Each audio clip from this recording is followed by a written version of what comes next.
Hello, I am Deader, and I am going to be doing the tutorial for Duck Conundrum. This right here. As you can see in the top corner of your screen, this is, as I said previously, Duck Conundrums.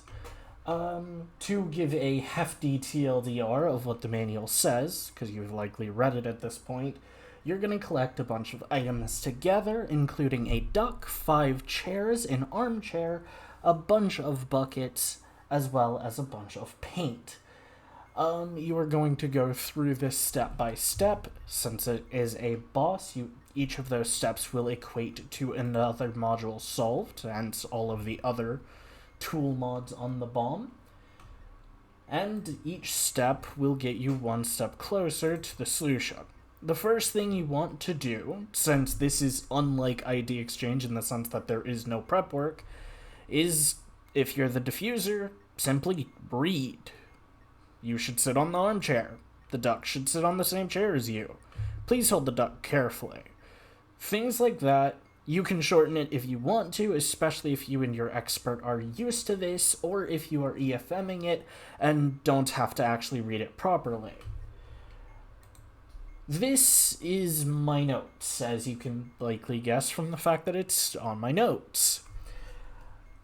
This is the way I structure it. Obviously, how you will structure it depends on you and everything you will need throughout a bomb, and what you personally, and how you personally keep track of things. I work best with charts, so this is how I do things.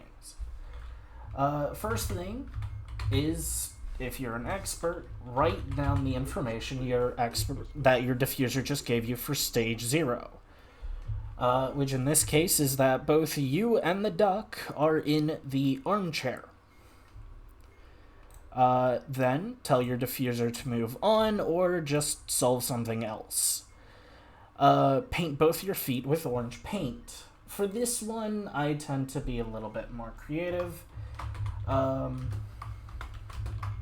with how I describe things, and by that I mean I'm not creative at all. Paint both your feet with orange paint. For me personally, I simply write both feet. It will ask about individual feet at different points depending on your RNG, and write down the color of the paint. Obviously, again, depending on how you work, that will change how you do things. Stage 2 is filling the largest watering can with blue paint. Now, as you can tell by the fact that I have fill paint and outside paint, there is a difference between filling the watering cans and painting the watering cans. You will only fill the watering can when this word, fill, right here, is listed on the module. If it says paint the can, you will apply it to the outside of the can. It wants us to fill the watering can, so we will put the paint into the can. There is a difference there, and you will need to pay attention to it. Wash the paint off of your left foot. This is easy. Take this word both and switch it to right foot. I'm going to fix the grammar because I was raised by an English major. Do a handstand on your chair. This is another case that you need to worry about, and it's the reason this position exists. There are 3 positions that you can take: handstanding, sitting, and standing. You will have to pay attention to the difference because there is a very important difference. And if memory serves, you will always start the module sitting. I have never seen a case where the duck has a similar position, but in that case, I would just simply add another column here next to its name. Using yellow paint, paint the largest watering can. Here's the example I was describing earlier. If it tells you to paint the watering can, you will apply it to the outside. It does not mingle with the paint in the can. This remains blue. We are applying yellow paint to the outside of the largest can. Move to the chair opposite from the duck's chair. So, since the duck is in the armchair, you, the human, will move to chair 3. Now, hypothetically, if you are good at spatial reasoning, you will realize that if you put 5 chairs and an armchair in a circle, that they will be opposite of one another. I have these listed as clockwise, but of course you can do them any way you want, depending on how your brain works best. If you are good at spatial reasoning, or if you are good at basic math, and by that I mean subtraction, you'll understand that halfway around the circle is half of the 6 chairs involved. AKA, the armchair is directly across from the chair that is 3 clockwise from it, which is how I keep track of my notes. These chair numbers are assigned by how far clockwise they are. Of course, the module will ask me about counterclockwise, in which case I move up the list instead of down the list. Using blue paint the only painted watering can.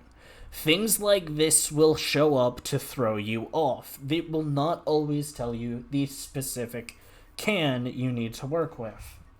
It will also do the same with chairs and things like that. It will give you something that is specific to one specific item, and if you aren't keeping good enough track of how everything is conditioned, you will mess up on this module.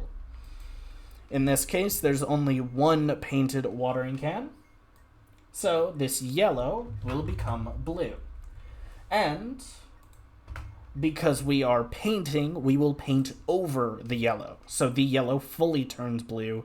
They do not mix. Which is a difference from if we were to fill the cans. Now we are going to switch back to sitting in our chair. Apologies for the rickroll. Fill the watering can that's painted with the blue paint with red paint. So, as I was just saying, this module is giving me great RNG for the tutorial. If you are filling a water can, with paint, you will mix the 2 paints. So this is not just red filling. This is blue plus red. Now, of course, I have a little bit of a cheat sheet right here. But if you don't know it, but if you know your color wheel off and basic color addition off the top of your head, you'll be able to do this. So red, the color we are adding, plus blue, the color that was already there, equals magenta. So we go back to our duck notes, and this paint is now from blue to magenta. Now, if you are asked to fill this again, I will not get the edge case because we only have one more module, and it will send us into solve state. Right now, press any button to enter submission mode. We'll get to that in a second. If you are asked to fill a paint can that already has paint in it, and that paint is a secondary color, like yellow, cyan, or magenta, or even white or black, you will immediately... You won't ever have black paint, I'm going to tell you that now. You will use each color as what it breaks down to. So, if we were asked to add red or blue again, we would simply keep the magenta paint. Since red plus blue is still magenta. If we were asked to add green, that magenta paint would become white. Of course, this is one of the reasons why I treat my notes the way I do. So we are going to press one of these buttons. Since we are now in submission mode, it doesn't matter which one you do, and the module will begin to slightly glitch out, tweaking itself. This is just cosmetic, telling you that you are in solution state. So if you are a diffuser, do not panic. If you are an expert, you probably won't even notice this if your diffuser knows what's happening. What is the color of your right foot? This is literally just answering questions about what you know. So, we look to our notes. Our right foot is orange. So, we tell our diffuser that our right foot is orange. The answer turns green in order to signify that we have it. We get one green light over here. And we move on to our second question. What paint is the largest watering can painted with? Painted with. That is the outside paint. So, this magenta is irrelevant. We want this blue. And, of course, we tell our diffuser exactly that. The blue paint is correct, so we move to our second completed question and our third and final question. Is the chair N, where N is the number of indicators, chairs clockwise from the armchair, the same as the chair 4 chairs counterclockwise from your chair? This is a lot of words, and if you are bad at mathematical word problems, you will have trouble with this. But, as someone who understands how to tackle these problems, let's break it down one step at a time. First, we need to figure out what N is. It's the number of indicators. It literally tells us. So, our chair N is 2. So, we are looking at the chair 2 clockwise from the armchair. This chair right here. Next, let's figure out the same as the chair 4 chairs counterclockwise from your chair. So, we are the human. If we go 4 chairs counterclockwise from where we are, that is chair 2, 1, the armchair, and chair 5. 1, 2, 3, 4. Counterclockwise from our chair is chair 5. They are not the same chair. It is chair 2 versus chair 5. So we tell our diffuser exactly that. You'll hear those wonderful noises.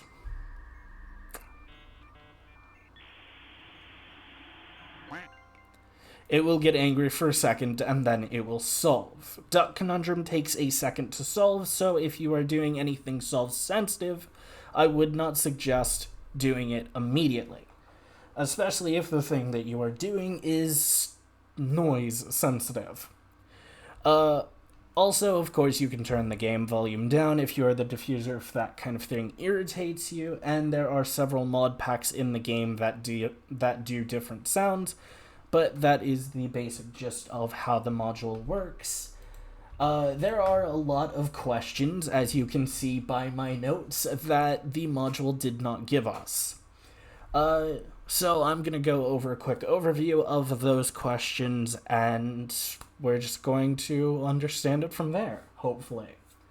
Obviously, as you can see by this chart over here, the duck can be given a name. This name can be any human name. In the example bomb I did earlier, before I turned on everything, I got the name Oscar. So, if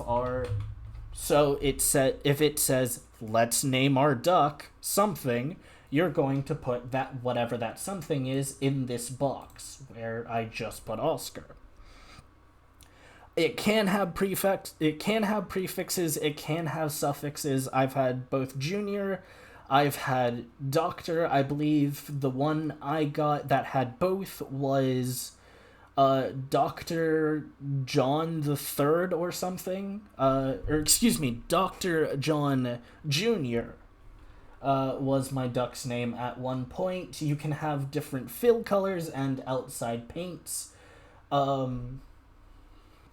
Of course, for each of your paint cans, each of your watering cans, uh, you do not have to worry about any containers for the paint themselves that is not the watering cans. The paint just magically appears out of thin air for all context as to what the module wants. You can have multiple different anatomies, so I would suggest, if you plan on using the same setup I do, to be prepared to use this table and add another row if you absolutely need to, or simply to have multiple abilities to add columns like that. On OneNote, the program I use, that's as simple as hitting a button, specifically the Enter button. If you are using different programs like Notepad++, that would be just as simple as hitting the Tab key. You could also use parentheses or different other ways of notating. Again, what you do is going to be entirely based on how you work. A lot of what I'm going to be telling you is based on how I work, so of course, simply adapt it to your own needs. You can paint the chairs, as you can see by this painting over here. You can be asked to paint the seat of the chair, the arms of the chair, the back of the chair, and the bottom of the chairs. And that does apply to the armchair as well. So if you get any of those, of course, you can simply add what you painted and the color you painted it with. There are some special rules that you need to be aware of. Specifically the whoopee cushion, which the module will ask you to place in a chair, and anytime it is activated, you will have to keep track of any time something sits or interacts with that chair. So if you handstand into a chair, if you sit in a chair, or if you stand in a chair, you will have to abide by that rule. Of course, I have this text here as a placeholder for whatever that rule is. The hokey pokey, if you are familiar with how the song and dance goes, you will not have a problem with this. If you are not familiar with it, it is in the appendix duck. Right here. You can be asked to do different things based on what steps of the hokey pokey you've gotten into. The modules I've had them on before are, if the whoopee cushion is activated, you will paint the chair that the duck is sitting in, you will paint the seat purple. Every time you put a foot in. So things like that. Of course, if you are dealing with the hokey pokey, you want to keep track of where you are in the dance. So obviously this will probably get another point at some point, especially if you do have multiple steps to it. And then there are if conditions, other things that aren't necessarily related to the whoopee cushion or the hokey pokey, but are in fact necessary to understanding how different if conditions work. I'm not going to go through any examples because you will probably have some of your own, but those are the things you need to watch out for if you plan on doing this module. I've already talked for too long. I do apologize if this was confusing. Thank you guys for watching, obviously. I do hope I was helpful, and this is how you do Duck Konundrum. Do not confuse this with Duck or Duck Cruel, which are two separate modules. You can go look at the tutorials for them on the repo, which is hopefully how you found this video. If not, I would suggest going to KTaNE.timwe.de and looking up Duck or Duck Cruel if you have those modules instead of this. This is the only boss duck that there is, so if you have a boss that has any form of duck in its name, this will be the module you are dealing with. Thank you guys once again for watching, and I will see you guys next time. Goodbye.